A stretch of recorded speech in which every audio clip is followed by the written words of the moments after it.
बच्चों हम लोगों ने लाइन की इक्वेशन निकालना सीख लिया है, अच्छे से क्वेश्चंस भी कर लिए हैं। अब इसके बाद हम लोग सीखेंगे एक प्लेन की इक्वेशन निकालना 3D के अंदर। तो देखिए प्लेन क्या होता है बच्चों। सबसे पहले एक बार बेसिक एक अब छोटा सा प्लेन बना के दिखाते हैं क्या होता है प्लेन। 2D में तो आप जानते ही हैं प्लेन क्या होता है ना। जैसे ये बोर्ड भी एक प्लेन ही है, राइट। आप जिस फ्लोर पर बैठे हैं वो फ्लोर भी एक प्लेन है, राइट। तो प्लेन आप बहुत अच्छे से समझते हो क्या होता है, बट फिर भी एक कंस्ट्रक्शन मैं आपको करके दिखाता हूँ जो आपको थोड़ा बेटर अंडरस्टैंडिंग देगा कि प्लेन क्या होता है। देखिए मैं 3 लाइन खींच रहा हूँ, ठीक है। अब इसको तो ऑरिजिन मान लेते हैं। ये जो पॉइंट है ना, ये पॉइंट ये ऑरिजिन है, ठीक है। ये वाई एक्सिस, जेड एक्सिस और ये एक्स एक्सिस, ठीक है। ये जो मैंने एक ट्रायंगल जैसा बनाया है, मान लीजिए ये पॉइंट ए है, ये पॉइंट बी है और ये पॉइंट सी है। तो ए बी सी एक ट्रायंगल नज़र आ रहा है आपको 2D में, लेकिन यदि ये एक्स वाई और जेड कोऑर्डिनेट है, इसको आप थोड़ी इमेजिनेशन में लेके जाएंगे तो ये ए बी सी एक ट्रायंगल तो है, लेकिन एक ये प्लेन के अंदर है। ऐसा प्लेन जो तीनों एक्सिस को काटता हुआ निकल रहा है कि नहीं। इट इज़ लाइक कि आपके रूम के कॉर्नर में आपने एक ट्रायंगुलर बोर्ड का टुकड़ा कुछ रख दिया है, ठीक है, जो कि कॉर्नर से निकलने वाली 3 एजेस को टच कर रहा है। तो ये एक प्लेन है। अब यदि मुझसे ये पूछा जाए कि इस प्लेन की इक्वेशन लिख दूं मैं, तो क्या करना चाहिए, कैसे करोगे। सबसे पहला थॉट क्या दिमाग में आता है।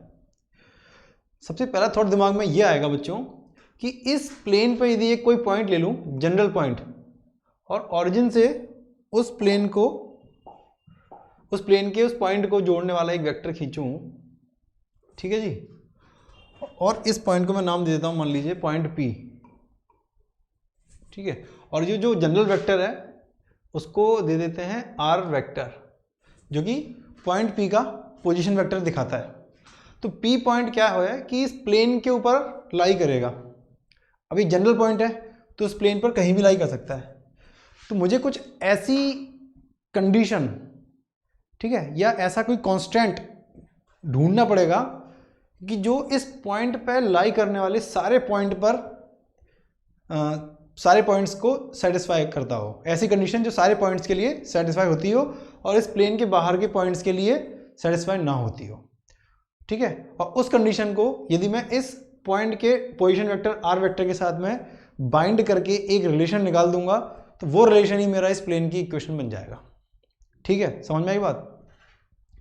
तो क्या है बच्चों कि यदि मैं ऑरिजिन से इस प्लेन को, अब जैसे आप इसको सिर्फ इमेजिनेशन से ही समझ सकते हैं। देखो ये 2D प्लेन है और 2D पर मैं 3D डायग्राम बना रहा हूं, तो आपको थोड़ा सा इमेजिनेशन में जाना पड़ेगा, तभी आपको ठीक से समझ में आएगा। तो ये जो ABC प्लेन मैंने बना के दिखाया आपको, ये ऑरिजिन से एक डिस्टेंस पे है, ठीक है। इसका जो सरफेस है ABC प्लेन का, ठीक है, वो O से कुछ डिस्टेंस पे होगा। मान लीजिए ये डिस्टेंस ऐसे मैं करके दिखाऊं कि ये डिस्टेंस है D। तो ये जो D डिस्टेंस है, ये कलर चेंज हो गया बच्चों एक बार, ठीक है। तो मैं इस डिस्टेंस को यदि दिखाना चाहूं तो क्या कर सकता हूं बच्चों। देखिए ये मान लीजिए एक ऐसा यहां ले लेते, चलिए मान लीजिए ये जो O और इसका नाम दे देता हूं मैं N। ये जो ON वेक्टर बनाया है मैंने, अब मान के चल लीजिए कि ये इस प्लेन के परपेंडिकुलर है। ध्यान देना बच्चों, ये OP वेक्टर जो था वो एक जनरल वेक्टर था। वो जैसे P वेक्टर कहीं कहीं मूव करता रहेगा तो ये R वेक्टर भी चेंज होता रहेगा। ये एक जनरल वेक्टर है क्योंकि ये कोई फिक्स्ड वेक्टर नहीं है। पॉइंट P चेंज करेगा अपनी लोकेशन तो R वेक्टर भी चेंज हो जाएगा। मगर ये N एक स्पेशल पॉइंट है, इस तरीके से है N कि ON, ठीक है, ON लाइन जो है वो परपेंडिकुलर है इस प्लेन के। यानी मैं कह सकता हूं कि ये यदि इस प्लेन के ऊपर एक लाइन है, ये लाइन प्लेन पर लाई करती है, तो ये जो ON वेक्टर है इस प्लेन के परपेंडिकुलर है, ठीक है जी। ये एक खास पॉइंट हो गया। ये ऐसा पॉइंट हो गया कि यदि इस N की जगह मैं दूसरा पॉइंट कोई M ले लूं और O से M को मिलाऊं, तो ये परपेंडिकुलर नहीं होगा। ठीक है। N is a unique point जो कि इस तरीके से है कि O N vector is perpendicular to this plane, ठीक है। तो ऐसा एक यूनिक पॉइंट होगा इस प्लेन के ऊपर, ठीक है, क्योंकि एक पॉइंट से प्लेन के ऊपर आप इमेजिन करो जैसे आप सपोज करो मेरी ये फिस्ट है, मेरी मुट्ठी है। अब इस मुट्ठी को मैं एक पॉइंट मान लूँ और इस मुट्ठी से यदि मैं एक लाइन ड्रॉ करूँ, इमेजिनरी लाइन ड्रॉ करूँ, तो एक ही लाइन होगी जो कि इस प्लेन के परपेंडिकुलर होगी। यदि मैं दूसरी लाइन खींचूंगा तो वो प्लेन के परपेंडिकुलर नहीं होगी। There is only a one unique line जो कि इस मुट्ठी से, या इस मुट्ठी को पॉइंट मान लें, इस पॉइंट से निकल के इस प्लेन तक जाएगी और इस प्लेन के परपेंडिकुलर होगी। There is only one single unique line, ठीक है। तो वही लाइन मैं कह रहा हूँ बच्चों, ये ओ एन है जो इस प्लेन ए बी सी के परपेंडिकुलर है, ठीक है। अब इसके बाद अब ये प्लेन जो है ए बी सी जो है फिक्स्ड है, ये प्लेन अपने आप के पैरेलल मूव नहीं कर रहा है, ठीक है, प्लेन फिक्स्ड है। तो प्लेन फिक्स्ड है तो ओ एन की डिस्टेंस भी फिक्स्ड होगी।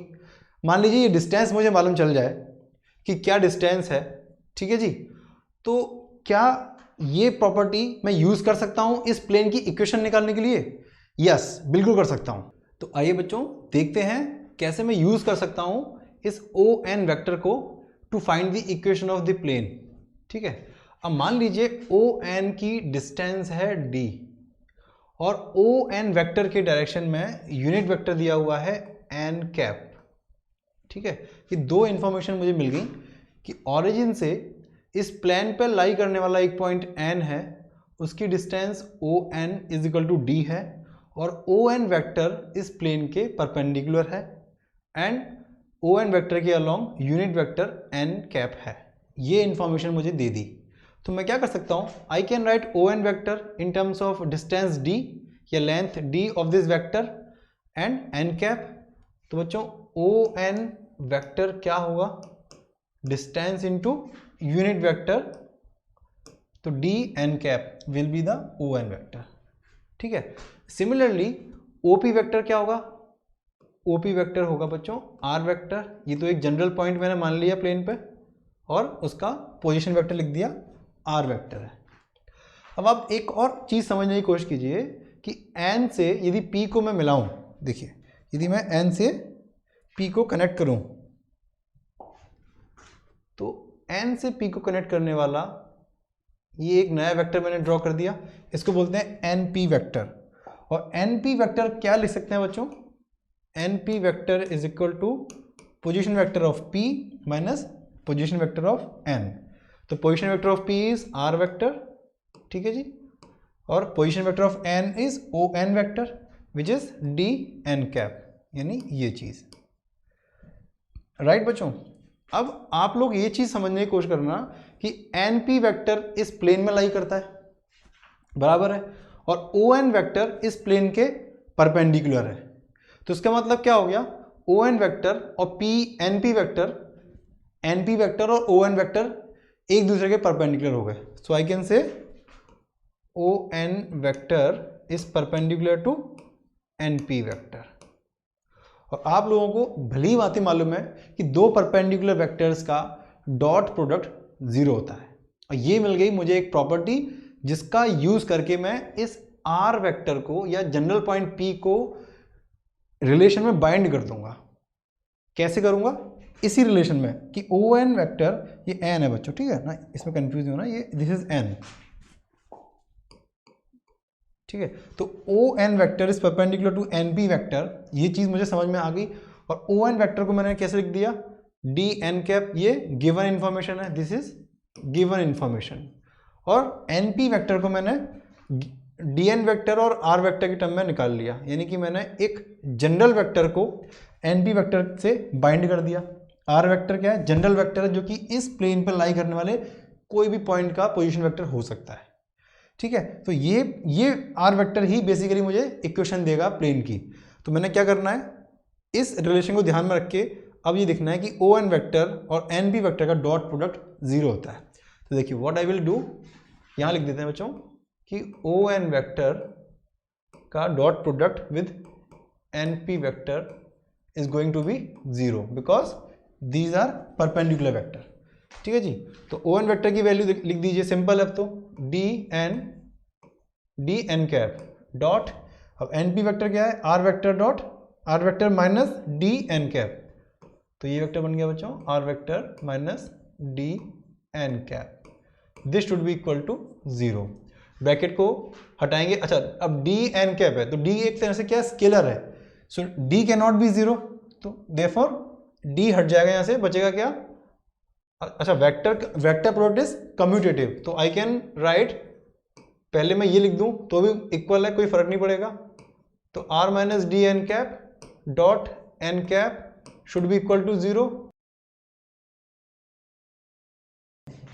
ठीक है बच्चों, तो ये हो गया, मैंने कुछ नहीं सिंपल इसको रीराइट किया है, d is a scalar and vector product is commutative, so मैंने इसको r minus D N cap को पहले लिख दिया, उसको बाद में लिख दिया, तो this will expand to r vector dot N cap minus d into N cap dot N cap equal to 0।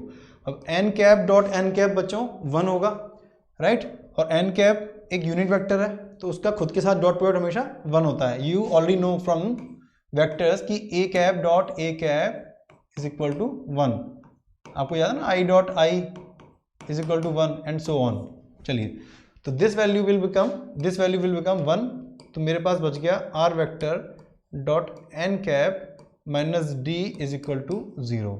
अब बच्चों ये जो रिलेशन मिल गया मुझे, ये रिलेशन प्लेन की इक्वेशन है, इसमें आर वेक्टर जनरल वेक्टर है प्लेन पे लाई करने वाले किसी भी पॉइंट का, या पोजीशन वेक्टर है प्लेन पे लाई करने वाले किसी भी पॉइंट का, एन कैप प्लेन के परपेंडिकुलर यूनिट वेक्टर है, डी इस प्लेन की ऑरिजिन से डिस्टेंस है। तो इस इक्वेशन का नाम होता है बच्चों normal form equation, normal form equation of plane, या इसको बोल सकते हैं वेक्टर इक्वेशन ऑफ प्लेन, क्योंकि आपको पता है कि 3D में जैसे हमने लाइन के लिए किया था, एक होती थी वेक्टर इक्वेशन, फिर उसी के करस्पॉन्डिंग हम लिखते थे कार्टेशियन इक्वेशन, तो ये नॉर्मल फॉर्म है, नॉर्मल फॉर्म की वेक्टर इक्वेशन है। ठीक इसी तरीके से बच्चों हम लोग नॉर्मल फॉर्म की कार्टेशियन इक्वेशन भी देखते हैं कैसे निकलती है। उसके लिए आपको क्या करना है, R vector is general vector, तो मान लीजिए किसी पॉइंट के कोऑर्डिनेट एक्स वाई और जेड है प्लेन पे, तो आर वेक्टर होगा बच्चों X I plus Y J cap plus Z K cap, ये आर वेक्टर को रखना है इसमें। और एन कैप क्या है, यूनिट वेक्टर है परपेंडिकुलर टू द प्लेन, तो यूनिट वेक्टर्स के लिए मैं क्या करूँगा बच्चों, डायरेक्शन कोसाइंस एल आई cap plus M J cap, direction cosine picture में लेके आऊँगा, जहाँ एल एम और एन क्या है डायरेक्शन कोसाइंस हैं एन कैप के, या एन कैप के अलॉन्ग जो लाइन है, या एन कैप एक यूनिट वेक्टर है, एक डायरेक्शन है, तो डायरेक्शन के जो डायरेक्शन कोसाइंस है वो एल एम और एन है। ठीक है बच्चों, जब भी किसी यूनिट वेक्टर को आपको डिनोट करना हो in terms of direction ratios and cosines, तो आप हमेशा एल एम और एन लेते हैं, बिकॉज सिंस यूनिट वेक्टर का मैग्नीट्यूड होता है 1 और L square plus M square plus N square is 1, तो हमेशा यूनिट वेक्टर को इस तरीके से रिप्रेजेंट करते हैं। तो आर वेक्टर को आप ये वैल्यू लोगे और एन कैप को ये लोगे, डी इज द डिस्टेंस, उसको कुछ और चेंज करने की जरूरत नहीं है, D is the distance, it's already a scalar. तो इन दोनों का डॉट प्रोडक्ट करके आपको क्या वैल्यू मिल जाएगी बच्चों, if you dot product these two values, आपको मिलेगा X L plus Y M plus Z N. ठीक है, और this value is equal to D, is equal to D, और ये रिलेशन बच्चों, ये रिलेशन बन गया आपका वेक्टर फॉर्म, या sorry Cartesian form equation of plane in the normal form. मतलब ये कार्टेशियन है लेकिन नॉर्मल फॉर्म क्यों बोलते हैं बच्चों इसको, क्योंकि आपने ऑरिजिन से एक नॉर्मल ड्रॉ किया है, उस नॉर्मल की लेंथ आपको मालूम है और उस नॉर्मल के अलॉन्ग यूनिट वेक्टर आपको मालूम है, तो आप नॉर्मल वेक्टर की प्रॉपर्टी यूज करके इस प्लेन की इक्वेशन को हमने ड्राइव किया है, इसलिए ऐसे बोलते हैं normal form equation of plane. ये है वेक्टर इक्वेशन और ये है कार्टेशियन इक्वेशन। ये दोनों इक्वेशंस आपको याद होनी चाहिए। एक बार आपने डेरिवेशन समझ लिया तो उसको याद रखने में थोड़ी आसानी होगी। ठीक है, आगे हम देखते हैं बच्चों, इन दो फॉर्मूलेज पे बेस हम क्वेश्चंस कर लेते हैं।